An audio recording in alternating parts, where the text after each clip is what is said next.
αυτή την εβδομάδα στο Ειρήνη Πάση. Μα τι κάνει εδώ το βιβλίο εσόδων και εξόδων του Ταμείου της Εκκλησίας?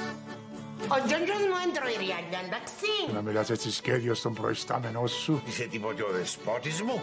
Εσύ μου ετήσει κυρίως παρά μου τώρα.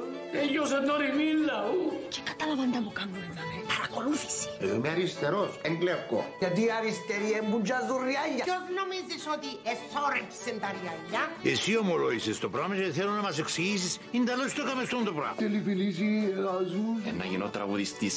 Δεν έχουμε σωτηρία μέσα στον γορκό. Κι άμπαλ με κάποιον άλλο να Παπαχρήστος και κάτω δρύς. Τέλος. Όχι, τον καλαμαρά μπορώ να το δεχτώ. Να μου πιάστη με το λαού λαού. Δεν βοηθάς όμως. Να του ζητήσετε συγγνώμη. Να δούμε τι που να κάνουμε. Έτσι, έχουμε κανένα ερώτημα.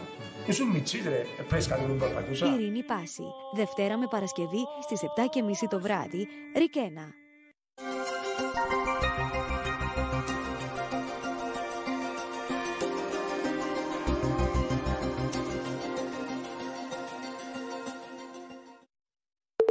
Κατάλληλο για γενική παρακολούθηση.